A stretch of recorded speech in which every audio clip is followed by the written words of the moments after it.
Icon politics. నేను మీ హరిత.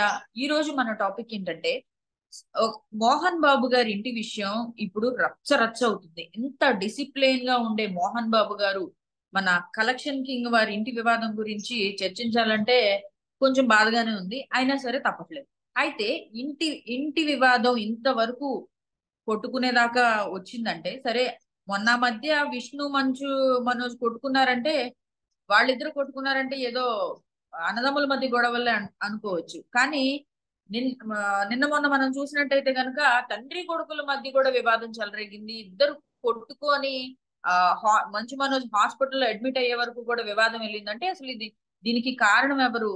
తండ్రి కొడుకులా, లేకపోతే అన్నదమ్ముల మధ్య గొడవ తండ్రి వరకు వెళ్ళి ఆయన దాకా వెళ్ళి వీళ్ళిద్దరు కొట్టుకోవడం జరిగిందా, లేకపోతే కొత్తగా వచ్చిన కోడలు కారణమా? అసలు ఈ వివాదాల ఆస్తుల వివాదాల ఈ ఈ వీటన్నిటికీ రీజన్ ఏంటనేది ఈ వీడియోలో తెలుసుకుందాం. ఒక సాదాసీదా వ్యక్తి స్థాయి నుంచి కొన్ని విద్యా సంస్థలు స్థాపించి రాజ్యసభ సభ్యుడి వరకు ఎన్నికయ్యారంటే ఎంతో కృషి పట్టుదల ఉంటే తప్ప డిసిప్లిన్ డిసిప్లిన్ ఉంటే తప్ప ఆ స్థాయి వరకు వెళ్ళలేరు. సో దానికి మోహన్ బాబు గారు చాలా గ్రేట్ అని చెప్పాలి. అయితే ఇక్కడ అందరూ ఆలోచించాల్సిన విషయం ఏంటంటే అసలు ఆ మోహన్ బాబు గారి మోహన్ బాబు గారి ముందు నోరెత్తడానికే కొంతమంది ఆర్టిస్టులు భయపడుతూ ఉంటారు. కొన్ని గతంలో జరిగిన సన్నివేశాలు కావచ్చు, వీళ్ళు ఏదైనా జరుగుతుంటే ఎవరు రియాక్ట్ అయ్యి తొందరగా మాట్లాడరు మోహన్ బాబు గారి గురించి. అయితే మరి అలాంటి కలెక్షన్ కింగ్ ఇవాళ నలుగురు నోట్లో నానుతున్నారంటే రీజన్ ఏంటి? అయితే కొడుకుల విషయంలో వచ్చిన గొడవలు ఆయన ఆ, పెద్దరాయుడుగా సద్దుమణిగింప చేయలేకపోతున్నారా, వాళ్ళిద్దరి మధ్య పంచాయతీ చేసి తీర్చలేకపోతున్నారా అనే ఆలోచనలు కూడా ఇక్కడ వ్యక్తమవుతున్నాయి.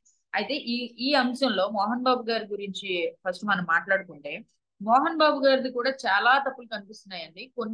కొన్ని సంవత్సరాల నుంచి చూస్తున్నట్టయితే ఆయనలో ఏదో అసంతృప్తి. మెగాస్టార్ చిరంజీవి గారికి వజ్రోత్సవాల దగ్గర నుంచి ఈ అసంతృప్తి అడపదడప బయటపడుతూనే ఉంది. అది మనం చూస్తూనే ఉన్నాం. అయితే వజ్రోత్సవాల టైంలో కూడా నేను లెజెండ్ని కాదా, నేను ఏ సేవలు చేయలేదా, నేను ఆ ఎక్కడా కూడా ఇండస్ట్రీకి ఎలాంటి సేవలు చేయలేదా అని చెప్పి ఆయన అసహనం వ్యక్తం చేశారు ఆ రోజు ఆ స్టేజ్ మీదే. అయితే దాసరి నారాయణరావు గారు, రాఘవేంద్రరావు గారు, ఆ ఇలా కొంతమంది సినీ పెద్దలు ఆ మెగాస్టార్ గారికి ఆ, మెగాస్టార్ గారికి అవార్డు ఇవ్వాలని, లెజెండరీ అవార్డుని ఇవ్వాలని నిర్ణయించారు. అయితే ఆ అవార్డుల నేపథ్యంలో కూడా మోహన్ బాబు గారు మాట్లాడి, నేను ఏదైనా ఒక పుస్తకం రిలీజ్ చేయండి, ఈ విభాగాల్లో పాస్ అయితేనే ఆ ఆ స్థాయికి దానికి ఎలిజిబులా లెజెండరీ అనే పదానికి అని చెప్పి చాలా ఘాటుగానే అందరి ముందు విమర్శించారు చిరంజీవి గారిని.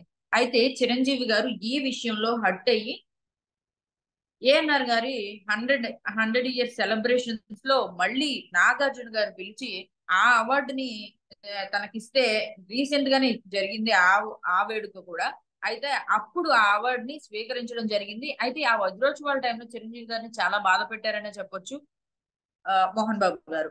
ఇది అయిపోయిన తర్వాత నెక్స్ట్ మళ్ళీ కొంతకాలం సైలెంట్ గా ఉన్న మోహన్ బాబు మళ్ళీ 75 సంవత్సరాల సెలబ్రేషన్ జరుపుకుంటున్నారు ఏఎన్ఆర్ గారు. అయితే ఆ ఆ ఈవెంట్ లో కూడా ఈయన నాకంటే గొప్ప నటుడు ఆ, నాకంటే గొప్ప నటుడు అని చెప్పి ప్రశంసించారు నన్ను అని చెప్పి, అన్నపూర్ణమ్మ గారు ప్రశంసించారు నన్ను అని చెప్పి మాట్లాడారు. అంటే ఏఎన్ఆర్ గారి కంటే కూడా గొప్ప నటుడు అంటే ఈయన గొప్ప నటుడు అని చెప్పి అన్నపూర్ణమ్మ గారు ఆ మాట్లాడారు అని చెప్పి అక్కడ ఆ ఈవెంట్ లో మాట్లాడి, ఆ నాగేశ్వరరావు గారు కూడా దీని మీద చురకలు అంటించడం ఆ రోజు ఆ వేదిక మీద కూడా జరిగింది. అది కూడా పాత వీడియోస్ చూస్తే మనకు తెలుస్తుంది. ఆ నెక్స్ట్ దాని తర్వాత రజనీకాంత్ గారు ఏదో రోబో ప్రీ రిలీజ్ ఈవెంట్ కో మరి సక్సెస్ మీట్ లోనో మోహన్ బాబు గారిని చిరంజీవి గారిని ఆహ్వానిస్తే మోహన్ బాబు గారు వీడు ఫోన్ చేశాడు అని అన్నాడు. వీడు ఫోన్ చేశాడు అని మాట్లాడారు. వీడు ఏంటి, అంత పెద్ద మనిషి రజనీకాంత్ గారు సూపర్ స్టార్ అక్కడ తమిళనాడులో. అయితే రజనీకాంత్ గారిని నలుగురు ఉన్న స్టేజ్ మీద ఓకే, వాళ్ళకి ఆయనకి మీకు పర్సనల్ గా బాండింగ్ ఉండుండొచ్చు. కానీ వాడు వీడు అని సంబోధించడం ఎంతవరకు కరెక్ట్? ఏమైంది మీ డిసిప్లిన్ ఇక్కడ? సో ఇలాంటి అంశాల మీద కూడా అప్పుడు విమర్శలు ఎదుర్కొన్నారు మోహన్ బాబు గారు. మరి ఇంత డిసిప్లిన్ గా ఉండి ఇంత స్వతంత్రంగా మాట్లాడే వ్యక్తి ఇవాళ వాళ్ళ ఇంటి విషయాలు రచ్చకెక్కుతుంటే ఏం చేస్తున్నారు? ఈ కొడుకులిద్దరికి కూడా మంచు విష్ణుకి మంచు మనోజ్కి కూడా గత ఒక 1 ఇయర్ బ్యాక్ అనుకుంటా గొడవలు జరిగాయి. గొడవలు జరిగి ఒకళ్ళొకళ్ళు దూషించుకొని కొట్టుకునేదాకా వెళ్ళి మళ్ళీ ఫేస్బుక్ లో వీడియోలు పెట్టి డిలీట్ చేసి ఆ చాలా రప్చర్ జరిగింది. అయితే దాని తర్వాత ఇదంతా ఇది సినిమాలో ప్రమోషన్ లో భాగంగా అని చెప్పి మంచు ఫ్యామిలీ కొట్టిపడేసింది. ఏదో రకంగా బయటకు వస్తూనే ఉన్నాయి వీళ్ళ ఇంటి వివాదాలు. వీళ్ళు ఎంత దాచాలని చూసినా వీళ్ళు ప్రొజెక్ట్ చేయాలనుకున్న డిసిప్లిన్ ఎక్కడ చూసినా గానీ మంచు లక్ష్మి గాని మంచు మనోజ్ గాని డిసిప్లిన్ గురించి మంచు విష్ణు గాని వీళ్ళ ముగ్గురు కూడా డిసిప్లిన్ గురించి మాట్లాడుతుంటారు. మా నాన్నగారు అది మా నాన్నగారు ఇది ఆ అలా ఇలా అని చెప్పి మరి ఏమైంది ఆ డిసిప్లిన్ ఇప్పుడు? మీ ఇంటి విషయాన్ని కూడా కాపాడుకోలేని డిసిప్లిన్ మీకెందుకు?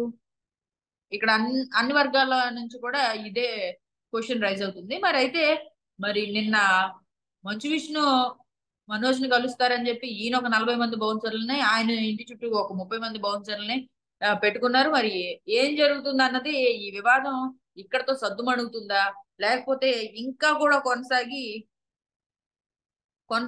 ఇంకా మనం ఇంకో 4 రోజుల్లో వారం రోజుల్లో మాట్లాడుకునేలా చేస్తుందో చూడాలి మరి. అయితే మరి ఇక్కడ మోహన్ బాబు గారు ఇన్వాల్వ్ అయ్యి వాళ్ళిద్దరిని కూర్చోబెట్టి మాట్లాడడం అనేది జరగట్లేదా అనే సందేహాలు కూడా వ్యక్తం అవుతున్నాయి పలువురు నుంచి. చూడాలి మరి అసలు ఏం జరుగుతుందో ఈ అంశంలో.